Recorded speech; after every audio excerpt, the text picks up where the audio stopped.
जय श्री कृष्णा। राधे राधे। आप सभी को मार्गशीर्ष मास के कृष्ण पक्ष की उत्पन्ना एकादशी की बहुत बहुत शुभकामनाएं। भगवान लक्ष्मी नारायण सभी की मनोकामना पूरी करें। आज के इस वीडियो में हम उत्पन्ना एकादशी की कथा सुनेंगे। इस बार यानी साल 2023 में उत्पन्ना एकादशी का व्रत 8 दिसंबर यानी शुक्रवार को रखा जाएगा। उत्पन्ना एकादशी को साल की सबसे बड़ी एकादशी माना जाता है, क्योंकि यही एकादशी सभी एकादशियों की जननी है। शास्त्रों की माने तो इस दिन भगवान विष्णु की देह से एक दिव्य देवी उत्पन्न हुई, जिन्होंने मूल दैत्य से भगवान विष्णु की रक्षा की। इसी कारण एकादशी देवी भगवान विष्णु की अति प्रिय है और इस दिन एकादशी का व्रत करके भगवान विष्णु, माता लक्ष्मी की जो कोई भी पूजा करता है उसकी सभी मनोकामनाएं पूरी होती हैं। तो आइए सुनते हैं उत्पन्ना एकादशी की व्रत कथा। बोलिए लक्ष्मी नारायण भगवान की जय हो।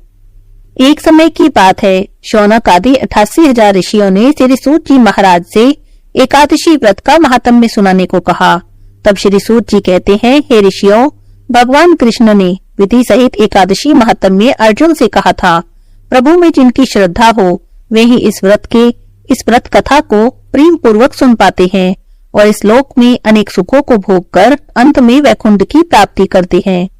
भगवान श्री कृष्ण ने अर्जुन से जो कहा वो मैं आप सभी को सुनाता हूँ। एक समय की बात है, अर्जुन ने भगवान कृष्ण से पूछा, हे जनार्दन, मार्गशीर्ष माह के कृष्ण पक्ष की एकादशी का क्या नाम है? इस व्रत की क्या महिमा है? इस व्रत को करने से कौन से पुण्य की प्राप्ति होती है? इस व्रत को करने की क्या विधि है? पहले इस व्रत को किसने किया? सारी बातें आप मुझे विस्तार से बताइए। अर्जुन के वचन सुनकर भगवान कृष्ण बोले, हे अर्जुन, हेमंत ऋतु के मार्गशीर्ष मास में कृष्ण पक्ष की एकादशी का नाम उत्पन्ना एकादशी है। इस एकादशी का व्रत सभी को करना चाहिए। इस व्रत के करने से अश्वमेध यज्ञ के फल की प्राप्ति होती है। उत्पन्ना एकादशी की पौराणिक कथा के अनुसार सतयुग में एक महाभयंकर दैत्य हुआ, जिसका नाम मूर था।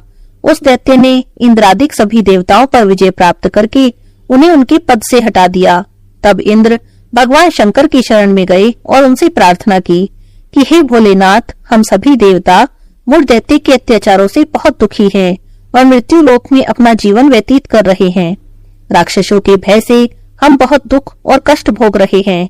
मैं खुद भी बहुत दुखी हूँ और बहुत भयभीत हूँ। अन्य देवताओं की तो मैं क्या ही बात कहूँ। अतः हे कैलाशपति, कृपा करके आप मूर दैत्य के अत्याचार से बचने का कोई उपाय हमें बताइए। देवराज की प्रार्थना सुनकर महादेव शंकर जी बोले कि हे देवेंद्र, आप भगवान श्री हरि की शरण में जाइए।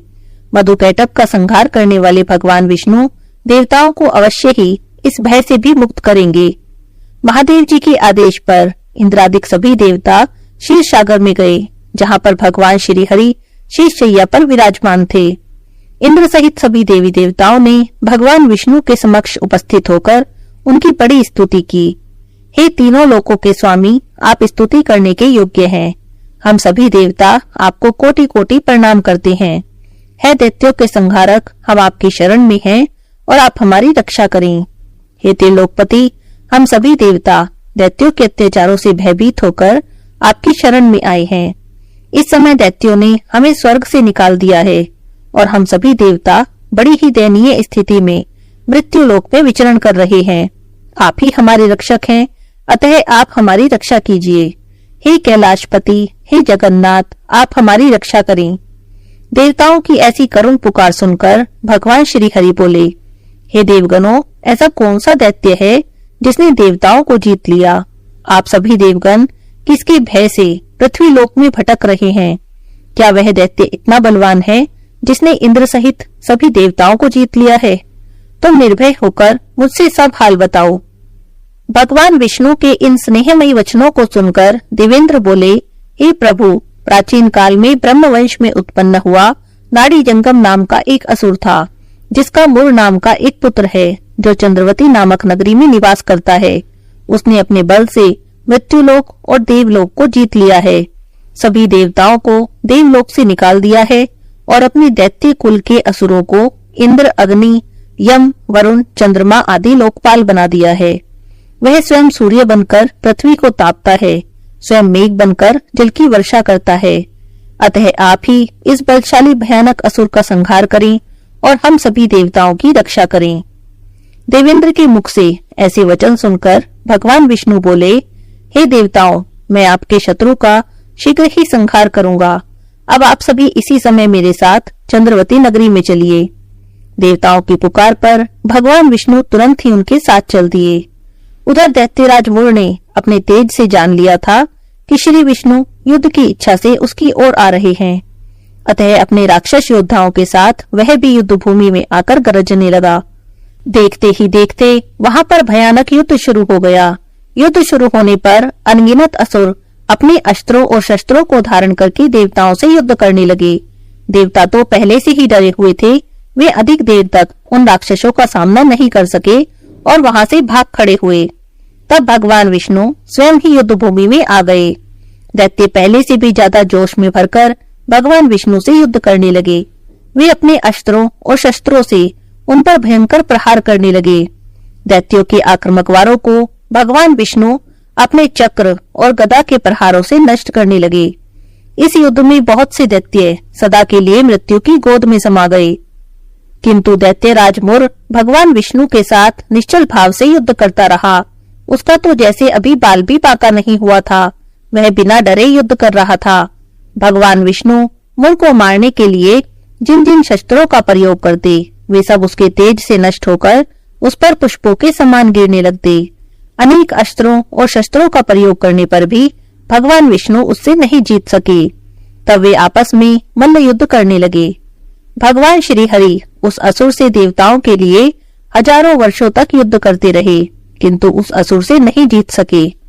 अंत में भगवान विष्णु शांत होकर विश्राम करने की इच्छा से बद्रिकाश्रम स्थित 38 कोस लंबी एक द्वार वाली हेमवती नाम की गुफा में प्रवेश कर गए।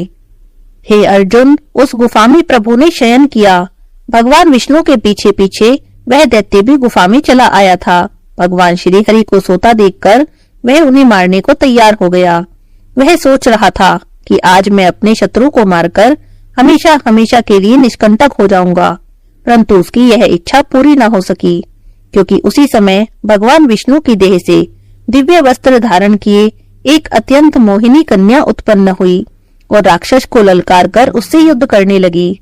उस कन्या को देखकर राक्षस को बड़ा आश्चर्य हुआ और वह सोचने लगा कि ऐसी दिव्य कन्या कहाँ से उत्पन्न हुई।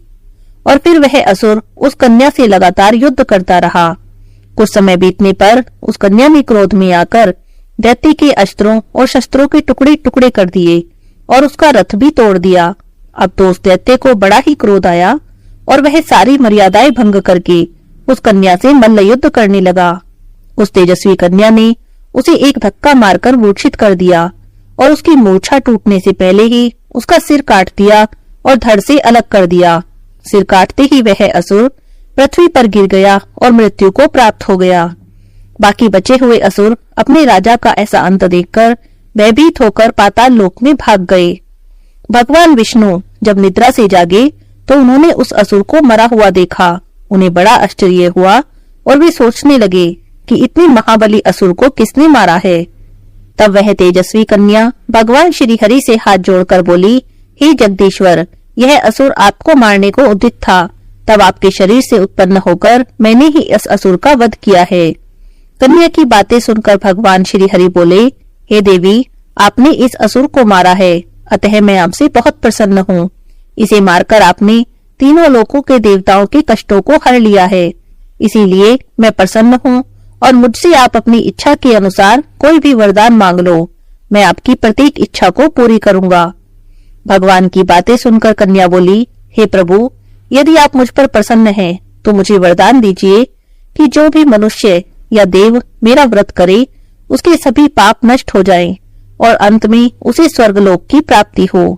मेरे व्रत का आधा फल रात्रि को मिले और उसका आधा फल एक समय भोजन करने वाले को मिले। जो श्रद्धालु भक्ति पूर्वक मेरे व्रत को करे, वे वैकुंठ लोक को प्राप्त करें। जो मनुष्य मेरे व्रत में दिन में तथा रात्रि में एक बार भोजन करे, वह धन धान्य से भरपूर रहे। अगर आप मुझ पर प्रसन्न हैं, तो मुझे ऐसा ही वरदान दीजिए। तब भगवान श्री हरि बोले कि हे देवी, ऐसा ही होगा। मेरे और आपके भक्त एक ही होंगे। इस संसार में सभी सुखों को भोगेंगे और अंत में प्रसिद्धि को प्राप्त होके मेरे लोक को प्राप्त करेंगे। हे कल्याणी, हे देवी, तुम एकादशी को उत्पन्न हुई हो, इसीलिए तुम्हारा नाम एकादशी हुआ। क्योंकि तुम मेरे अंश से उत्पन्न हुई हो, इसीलिए संसार में उत्पन्ना एकादशी के नाम से जानी जाओगी। जो मनुष्य इस दिन का व्रत करेंगे, उनके सभी पाप समूल नष्ट हो जाएंगे। तुम मेरे लिए तीज, अष्टमी, नवमी, 14 से भी अधिक प्रिय रहोगी। हे देवी, तुम्हारे व्रत का फल सभी तीर्थों के फल से महान होगा, ये मेरा अकाठ्य कथन है। इतना कहकर भगवान श्री हरि तो वहीं पर अंतर्ध्यान हो गए। हे अर्जुन, जो कोई भी इस एकादशी की व्रत कथा को सुनता है या पढ़ता है, उन्हें अश्वमेध यज्ञ के समान फल की प्राप्ति होती है, ऐसा मेरा वरदान है। भगवान श्री कृष्ण कहते हैं, हे अर्जुन, ये मैंने तुमसे उत्पन्ना एकादशी की कथा का वर्णन किया। अब मैं तुमसे उत्पन्ना एकादशी की व्रत विधि कहता हूँ, तुम ध्यान से सुनो। दशमी की सायकाल को भोजन के बाद अच्छी तरह से दातुन करें, ताकि अन्न का अंश मुंह में न रह जाए। रात्रि को भोजन बिल्कुल भी न करें, न अधिक बोलें। एकादशी के दिन सुबह 4 बजे उठकर सबसे पहले अपने व्रत का संकल्प करें। उसके बाद शौच आदि से निवृत्त होकर शुद्ध जल से स्नान करें। इस दिन स्नान करने के लिए अपने नहाने के पानी में गंगा जल मिला लें। इससे तीर्थों के स्नान का फल प्राप्त होता है। व्रत करने वाला चोर, पाखंडी, पर स्त्रीगामी, निंदक, मिथ्याभाषी और किसी भी प्रकार के पापी से बात न करे। स्नान के बाद धूप दीप नैवेद्य से 16 चीजों से भगवान का पूजन करे और रात्रि को दीप दान करे। रात्रि में सोना या प्रसंग नहीं करना चाहिए। सारी रात भजन कीर्तन आदि करते रहना चाहिए। जो कुछ पहले जाने अनजाने में पाप हो गए हों, उनकी क्षमा मांगनी चाहिए। धर्मात्मा पुरुषों को कृष्ण और शुक्ल दोनों पक्षों की एकादशी को समान समझना चाहिए। जो भी मनुष्य बताई विधि के अनुसार एकादशी का व्रत करते हैं, उन्हें शंखोधार तीर्थ में स्नान करने से, भगवान के दर्शन करने से जो फल प्राप्त होता है, वह एकादशी व्रत के 16वें भाग के समान भी नहीं है। व्यातिपात के दिन दान देने का लाख गुना अधिक फल होता है। संक्रांति से 4 लाख गुना और सूर्य ग्रहण और चंद्र ग्रहण में स्नान दान से जो पुण्य प्राप्त होता है, वही पुण्य एकादशी के दिन व्रत करने से प्राप्त हो जाता है। अश्वमेध यज्ञ करने से 100 गुना तथा 1 लाख तपस्वियों को 60 वर्षों तक भोजन कराने से 10 गुना अधिक पुण्य, 10 ब्राह्मणों अथवा 100 ब्रह्मचारियों को भोजन कराने से 1000 गुना पुण्य भूमि दान करने से होता है। उससे भी 1000 गुना अधिक पुण्य कन्यादान से प्राप्त हो जाता है। इससे भी 10 गुना पुण्य विद्यादान करने से होता है और विद्यादान से भी 10 गुना पुण्य भूखे को भोजन कराने से होता है। अन्नदान के समान इस संसार में कोई भी कार्य नहीं जिससे देवता और पितृ दोनों ही प्रसन्न और तृप्त होते हैं। पर एकादशी के व्रत का पुण्य सबसे अधिक होता है। हजारों यज्ञों से भी अधिक इसका फल होता है। इस व्रत का प्रभाव देवताओं को भी दुर्लभ है। रात्रि को भोजन करने वाले को उपवास का आधा फल मिलता है और दिन में 1 बार भोजन करने वाले को भी आधा ही फल प्राप्त होता है। जो निर्जला व्रत करते हैं, उसके महात्म्य का वर्णन तो देवता भी नहीं कर सकते। हे अर्जुन, इस एकादशी व्रत के करने वाले मनुष्य के शत्रुओं का मैं जड़ से नाश कर देता हूँ और व्रत करने वाले को मोक्ष प्रदान करता हूँ। उन मनुष्यों के जीवन के जो भी कष्ट होते हैं, उन्हें मैं दूर कर देता हूँ। अर्थात मुझे अत्यंत प्रिय एकादशी के व्रत करने वाला प्राणी सभी ओर से निर्भय और सुखी होकर अंत में मोक्ष की प्राप्ति करता है।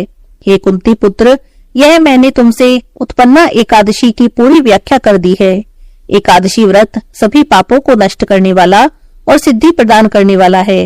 श्रेष्ठ मनुष्य को दोनों पक्षों की एकादशी को समान समझना चाहिए और उसमें भेदभाव नहीं करना चाहिए।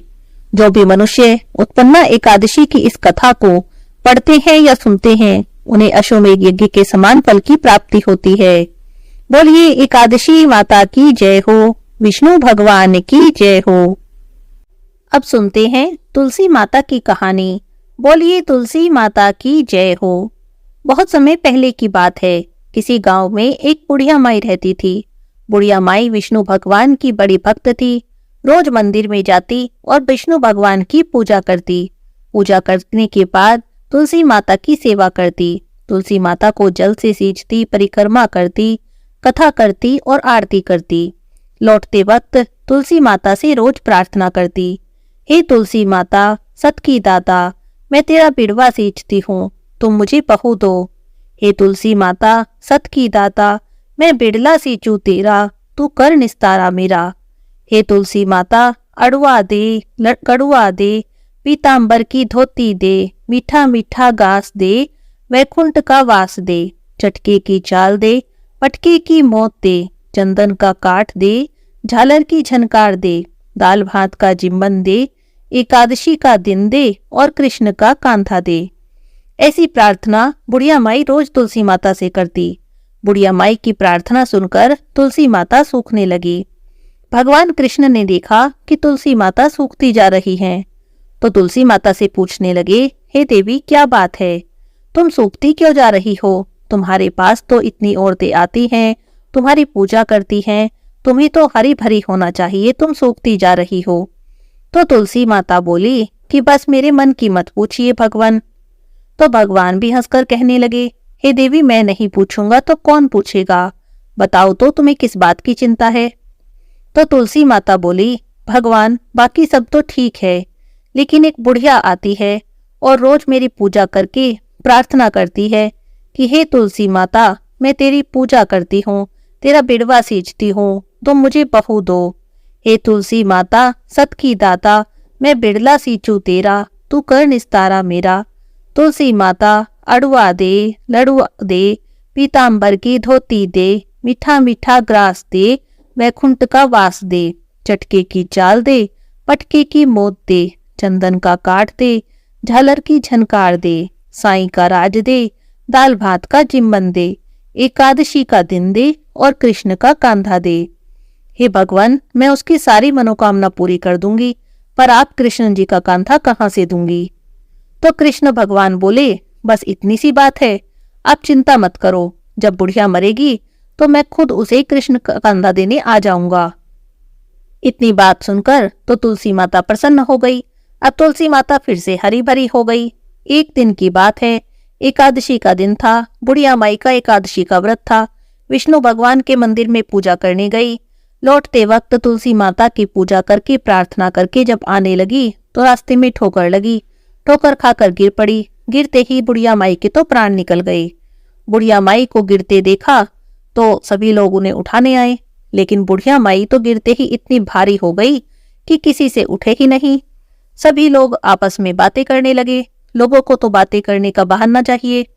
सब कहने लगे कि बुढ़िया माई पूजा पाठ तो बहुत करती थी, बड़ी संस्कारी लगती थी, पर लगता है पूजा पाठ पापी मन से करती थी, इसीलिए तो मरकर इतनी भारी हो गई है जो किसी से उठ भी नहीं रही है। इस तरह की निर्जा चर्चा जब सभी लोग करने लगे तो पास ही में जब तुलसी माता ने सुनी तो उन्हें बड़ा दुख हुआ। तो उन्होंने कृष्ण भगवान को याद किया। बोली, भगवान जी आपका वचन पूरा करने का समय आ गया। अब तुलसी माता बुलाएं और भगवान ना आए, ऐसा तो नहीं हो सकता। तुलसी माता के बुलाते ही कृष्ण भगवान दौड़े चले आए। ब्राह्मण का वेश बना लिया। तुलसी माता ने भी एक ब्राह्मणी का वेश बना लिया। आकर वहीं आ गए जहां पर बुढ़िया माई मरी पड़ी थी। सभी लोगों से पूछने लगे कि ये सब भीड़ क्यों लगा रखी है। तो सब लोग बोले कि एक बुढ़िया मर गई है, बड़ी पूजा पाठ करती थी, लेकिन लगता है पापिनी भी थी, तभी तो मरकर इतनी भारी हो गई जो किसी से उठ भी नहीं रही। अब देखो पंडित ज्योतिषी बुलवाए हैं, जो वो कहेंगे वही होगा। तो भगवान बोले कि भाई थोड़ी बहुत पंडिताई तो मैं भी कर लेता हूँ, अगर तुम कहो तो मैं देख लूं। तो सब लोग कहने लगे, हाँ जा तू भी अपने मन की करके देख ले। तो ब्राह्मण बने भगवान बुढ़िया माई के पास गए और जाकर कान में कहने लगे, ले बुढ़िया माई तू भी अपने मन की कर ले, अड़वा ले, गड़वा ले, पीतांबर की धोती ले, मीठा मीठा घास ले, वैकुंठ का वास ले, चटके की चाल ले, पटके की मौत ले, झालर की झनकार ले, दाल भात का जिम्मन ले, साईं का राज ले, एकादशी का दिन ले और कृष्ण का कांधा ले। इतनी बात सुननी थी कि बुढ़िया माई तो फूलों सी हल्की हो गई। भगवान कृष्ण उसे अपने कंधे पर ले गए। हे तुलसी माता, जैसे आपने बुढ़िया माई की मनोकामना पूरी की, जैसे आपने बुढ़िया माई को मुक्ति दी, वैसे ही सबकी मनोकामना पूरी करना। बोलिए तुलसी माता की जय हो, कृष्ण भगवान की जय हो। अब सुनते हैं एकादशी माता की आरती। बोलिए एकादशी माता की जय हो, विष्णु भगवान की जय हो। ओम जय एकादशी माता, विष्णु पूजा व्रत को धारण कर शक्ति मुक्ति पाता। ओम जय एकादशी माता, विष्णु पूजा व्रत को धारण कर शक्ति मुक्ति पाता। तेरे नाम की नाओ देवी भक्ति प्रदान करनी, गण गौरव की देनी माता शास्त्रों में है वरनी। ओम जय एकादशी माता, विष्णु पूजा व्रत को धारण कर शक्ति मुक्ति पाता। मार्गशीर्ष के कृष्ण पक्ष की उत्पन्ना विश्वतारिणी जनमी, शुक्ल पक्ष में हुई मोक्षदा मुक्तिदाता बन आई। ओम जय एकादशी माता, विष्णु पूजा व्रत को धारण कर शक्ति मुक्ति पाता। पौष के कृष्ण पक्ष की सफला नामक है, शुक्ल पक्ष में होए पुत्रदा आनंद अधिक रहे।